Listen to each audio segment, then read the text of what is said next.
আসসালামু আলাইকুম। আমি ফারহানা নাসরিন, ফারহানা ফ্যামিলি ব্লগে আপনাদের জানাই স্বাগত। আজকের পর্বে আমি হাজির হলাম কিভাবে মালটা দিয়ে সুজির কেক তৈরি করতে হয় সেই রেসিপিটি নিয়ে। চলুন তাহলে দেখে নিই কীভাবে তৈরি করতে হয়। আজকের কেক তৈরি করার জন্য আমি একটা মালটা নিয়ে নিলাম, আর মালটাটাকে চামড়া সহ কেটে নিচ্ছি ছোট ছোট টুকরো করে। আমি এই কাজটি চাকুর সাহায্যে করেছি, আপনারা চাইলে এটাকে বটি দিয়েও কেটে নিতে পারেন।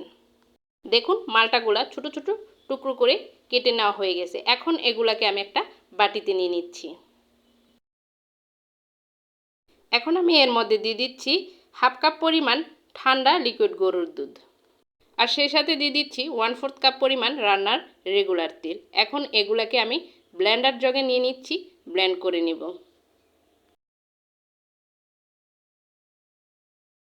দেখুন মালটাগুলাকে আমি ব্লেন্ড করে নিয়েছি। এখন এগুলাকে একটা স্ট্রেনারের মাধ্যমে আমি ছেঁকে নিচ্ছি।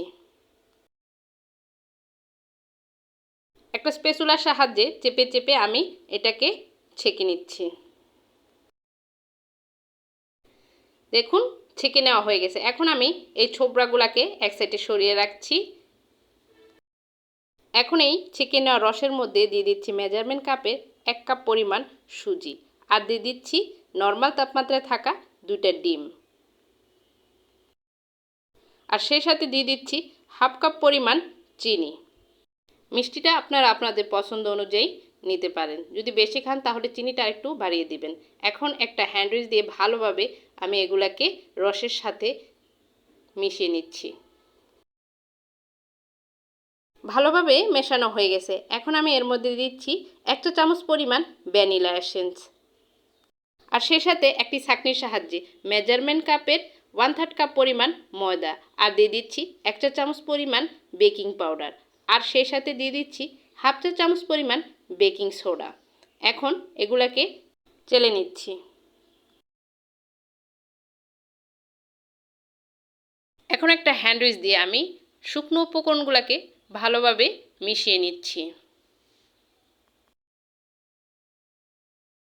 ভালোভাবে মেশানো হয়ে গেছে, আর সেই সাথে কেক তৈরি করার জন্য ব্যাটারটা রেডি। এখন এটাকে বেক করার জন্য 8 ইঞ্চি সাইজের একটা মোল্ড নিয়ে নিলাম, আর এর মধ্যে রান্নার সামান্য পরিমাণ তেল দিয়ে দিলাম, আর তেলটাকে ভালোভাবে ব্রাশের সাহায্যে চতুর্দিকে ব্রাশ করে নিচ্ছি।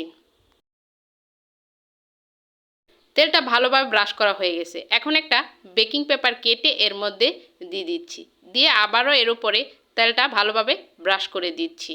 এখন এর মধ্যে সেই তৈরি করে রাখা কেকের ব্যাটারটা এর মধ্যে দিয়ে দিচ্ছি। কেকের মোলটাকে ধরে এভাবে ট্যাপ দিয়ে নিচ্ছি। এখন এর মধ্যে দিয়ে দিচ্ছি কাঠবাদাম কুচি। এটা অপশনাল, এটা যদি আপনাদের ঘরে না থাকে না দিলেও চলবে। এখন এটাকে বেক করে নিব। সেই জন্য চুলাতে একটা হাঁড়ি বসায় নিলাম, আর এর মধ্যে স্ট্যান্ড দিয়ে ঢাকনা দিয়ে ঢেকে হাই হিটে 5 মিনিট এটাকে গরম করে নিচ্ছি। 5 মিনিট পর ঢাকনাটা সরিয়ে নিলাম, আর কেকের মোল্ডটি এর মধ্যে বসিয়ে দিলাম, আর ঢাকনা দিয়ে ঢেকে আমি এটাকে 35 মিনিট লো আঁচে বেক করে নেব। ফিরে আসলাম 35 মিনিট পর। ঢাকনাটা সরিয়ে নিচ্ছি, আর একটা টুথপিকের সাহায্যে চেক করে নিচ্ছি কেকের ভেতরটা হয়েছে কিনা। কেকের ভেতরটা হয়ে গেছে। এখন আমি কেকটিকে চুলা থেকে নামিয়ে কিছুটা ঠান্ডা করে একটা চাকুর সাহায্যে কেটে নিচ্ছি। আপনারা চাইলে এটাকে একেবারে মোল্ড আউট করে নিতে পারেন। আমি এর মধ্যে রেখেই কেকটিকে কেটে নিচ্ছি। আশা করছি আজকের এই রেসিপিটি আপনাদের ভালো লেগেছে। ভালো লাগলে অবশ্যই ফ্যামিলি ও বন্ধুদের মাঝে শেয়ার করে দিবেন। সবার সুস্বাস্থ্য কামনা করে আজকের মতো এখানে বিদায় নিচ্ছি। আবারও হাজির হব নতুন কোনো রেসিপি নিয়ে। আল্লাহ হাফেজ।